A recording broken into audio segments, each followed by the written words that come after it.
आखिर सरकार नौजवानों की बात क्यों नहीं सुनना चाहती है? आखिर सरकार जानबूझ के नौजवानों को कमजोर क्यों बना देना चाहती है? जो युवाओं को नकार दे वो क्या युवाओं की सरकार हो सकती है? जो युवाओं को मरने पे, तड़पने पे, सड़कों पे पड़ने पे, भूखे प्यासे रहने पे मजबूर कर दे, क्या वो युवाओं की सरकार हो सकती है? गृह मंत्री जी बताएं, क्या चुनाव जरूरी है या नौजवानों की मांग जरूरी है? नौजवानों की मांग क्या चुनाव जरूरी है? यूपी में कह रहे हैं राशन बांट रहे हैं, यूपी के अलावा तो कई और जगह तुम्हारी सरकारें वहां क्यों नहीं बांट रहे हो?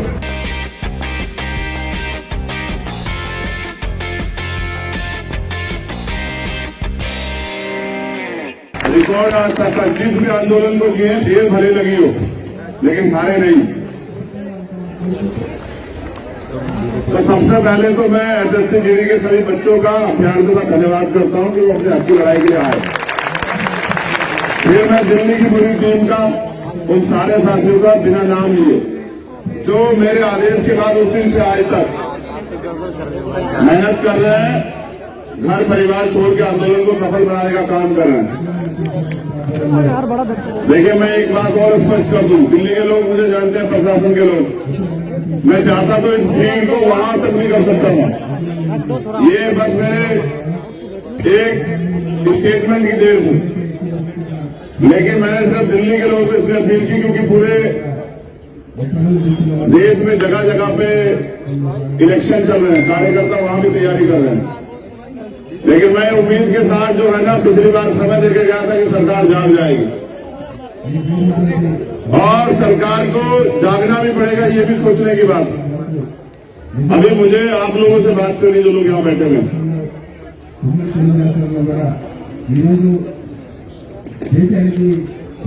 मैं समझता हूँ कि आजाद भारत में गुलामों जैसी स्थिति क्यों बनी।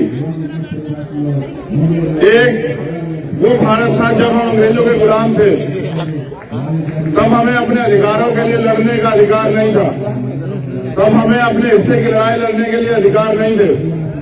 ये आजाद भारत है। यहाँ षड्यंत्र से शिक्षा महंगी की गई है, यहाँ शिक्षा महंगी है, मौत आसान है, सस्ती मौत, महंगी शिक्षा, सस्ती मौत। और नौकरी के लिए जो करना पड़ रहा है वो मुझे बताने की जरूरत नहीं है। लेकिन गजब की बात यह है कि अगर नौजवान अपनी मांग इस सरकार से नहीं रखेंगे तो क्या वो अपनी मांग रखने के लिए किसी दूसरी सरकार से मांग रखेंगे? क्या वो अमेरिका वालों से मांग करें अपने अधिकारों की? क्या वो फ्रांस, जनवरी, ब्रिटेन वालों से बात करें? क्या वो श्रीलंका, नेपाल, चाइना के लोगों से बात करें? ये सरकार आखिर नौजवानों की बात सुनना क्यों नहीं चाहती? उस नौजवान की बात जो नौजवान इस देश की रीढ़ है, जो नौजवान इस देश की रक्षा करता है सीमा के पर खड़ा होकर, जो अपने जान का बलिदान देता है, उस नौजवान को सरकार क्यों नहीं सुनना चाहती है? अगर उसका सबसे बड़ा कारण मुझे समझ आता है तो वो ये है कि सरकार नौजवानों को गुलाम समझती है। सरकार हमें जातियों, धर्मों में बांट के राजनीतिक अपनी रोटियां सेकना चाहती है, लेकिन हमारे हक अधिकारों को देना नहीं चाहती। आप इलेक्शन का समय देखोगे, हर आदमी कहेगा 2 करोड़ रोजगार दे देंगे, 15 लाख रोजगार दे देंगे, 10 लाख रोजगार दे देंगे। लेकिन आप नौजवान साथी हो तो सोचो, जब सरकारी डिपार्टमेंट ही नहीं रहेंगे तो रोजगार कहां से मिलेंगे सरकारी? जिस तरह से सरकार निजीकरण कर रही है, जिस तरह से सरकार सरकारी डिपार्टमेंट खत्म कर रही है, आप सरकारी नौकरी के लिए लड़ रहे हो, प्राइवेट के लिए? जरा हाथ उठा के बताना, दोनों हाथ उठा के बताओ कौन सी नौकरी के लिए लड़ रहे हो?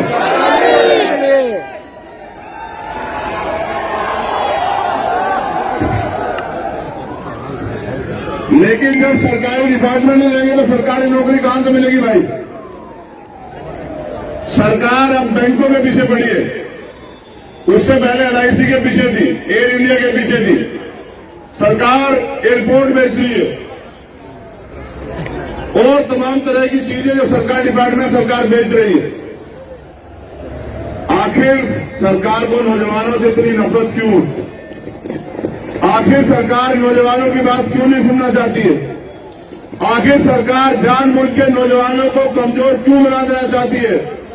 मैं रात में सुन रहा था और अब भी सुन रहा हूं, यहां जो बहनें बैठी है ना, किसका 3 महीने का बच्चा है, किसी का 13 महीने का बच्चा है, किसी के 3 साल का बच्चा है। अगर ये सरकार मजबूर, लाचार बहनों की, बेटियों की, युवाओं की आवाज नहीं सुनना चाहती तो ये सरकार है किसकी? जो युवाओं को नकार दे वो क्या युवाओं की सरकार हो सकती है? जो युवाओं को मरने पे, तड़पने पे, सड़कों पे पड़ने पे, भूखे प्यासे रहने पे मजबूर कर दे, क्या वो युवाओं की सरकार हो सकती है? जिस सरकार के इशारे पे पुलिस के लोग, आरएएफ के लोग, जो और फोर्स के लोग हैं, वो बहनों के कपड़े फाड़े, उनको लाठियां मारे, उनको बेइज्जत करे, उनके हाथ तोड़ दे, वो सरकार बहनों की सरकार हो सकती है क्या? जो सरकार बहनों से उनके तरक्की के रास्ते छीन ले, जो सरकार नौजवानों से देश की सेवा करने का अधिकार छीन ले, वो सरकार नौजवानों की या बहनों की सरकार हो सकती है क्या? जब ये सरकार नौजवानों की, बहनों की, किसानों की, मजदूरों की किसी की सुनवाई नहीं करना चाहती तो ये चंद पूंजीपतियों की सरकार ये समझ सकती है कि ज्यादा दिन टिकने वाली है क्या? जिस दिन नौजवान अपने हक अधिकार के लिए खड़ा हो गया उस दिन ये सरकार के लोग नाक रगड़ेंगे आपके सामने। मैंने पिछली बार भी आपसे कहा था, ये लोकतंत्र है। आंदोलन करने का, अपनी बात को कहने का, हक की लड़ाई लड़ने का अधिकार भारतीय संविधान हमें देता है। इसको हमसे कोई नहीं छीन सकता।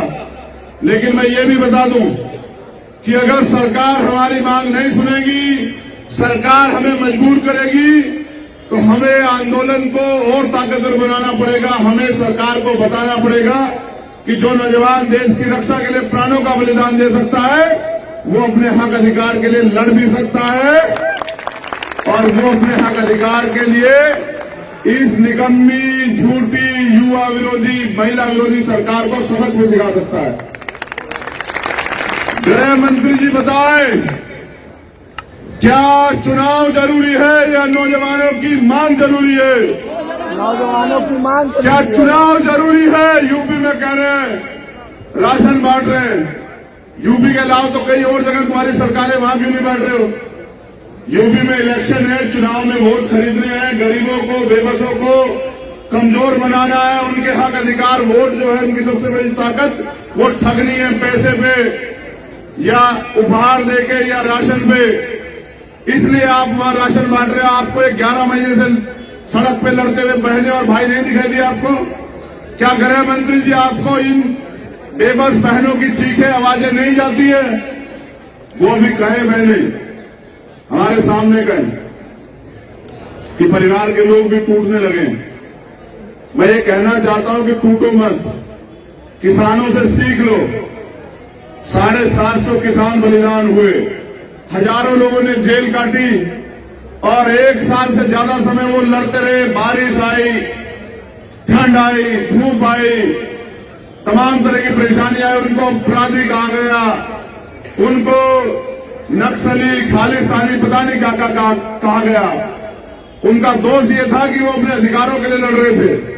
आपको भी अगर अधिकार चाहिए तो आपको लड़ना पड़ेगा और अगर आप लड़ने के लिए तैयार हैं तो विश्वास कीजिए, ये लोकतंत्र है, यहां संविधान है, यहां लड़ाई तलवारों और बंदूकों से नहीं लड़ी जाती।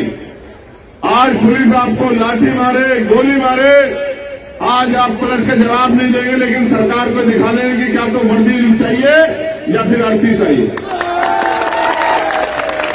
आज आपको ये भी देखना है कि जो बड़े बड़े भाषण दे रहे हैं प्रधानमंत्री, गृह मंत्री और कई मुख्यमंत्री, आज वो ये भी बताएं कि वो बहनों के सम्मान में क्या कर रहे हैं। क्या वो 11 महीनों से सड़कों पे सख्ती हुई परेशान होती बहनों के दर्द को नहीं सुनना चाहते? यहां वर्दी पहने हमारे भाई भी लोग खड़े हैं। क्या अपने हक की मांग करना, अगर आपको जो लोग नौकरी में है, सेवा में है, फोर्स में, अगर आपकी 6 महीने की तनख्वाह रोक ली जाए और आपके बच्चे रोटी के लिए भूखे मरने लग जाएं, उनकी पढ़ाई, उनकी फीस ना जमा हो, उनके पास कपड़े ना बचे तो आप अपने हक अधिकार के लिए क्या करोगे? है जवाब आपके पास? अगर आपको अपनी बहन की शादी करानी हो, सरकार आपको तनख्वाह के पैसे ना दे, आपको अपने बच्चे का इलाज कराना हो, अपनी मां का इलाज कराना हो, अपने बूढ़े पिता को सर्दी में कपड़े लेके देने और आपको ये सरकार तनख्वाह न दे तो क्या करोगे आप लोग? ये नौजवान कलर की नौकरी के लिए नहीं लड़ रहे हैं, मैं फिर कह रहा हूं, ये अगर लड़ रहे हैं तो वर्दी के लिए लड़ रहे हैं, देश में बलिदान देने के लिए लड़ रहे हैं। और मैं आज इनके बीच में आज इसलिए हूं क्योंकि मैं एक नौजवान हूं और मैं नौजवानों का दर्द समझता हूं, मैं बेरोजगारी का दर्द समझता हूं, मैं पढ़ लिख के BA MBA MCA करके PhD करके सड़क पे घूमते बेरोजगार का दर्द समझता हूं क्योंकि मैं बेरोजगार, मैं जानता हूं बेरोजगारी का दर्द क्या है। और इस महंगी शिक्षा में किस तरह हमारे माँ बाप, यहां जो बैठा ना वो अमीर नहीं है, अगर अमीर होता तो वो इस क्लर्क की नौकरी के, इस कांस्टेबल की नौकरी के लिए सड़क पे नहीं होता। ये वो लोग हैं जो गरीब हैं, ये वो लोग हैं जो देश से प्यार करते हैं,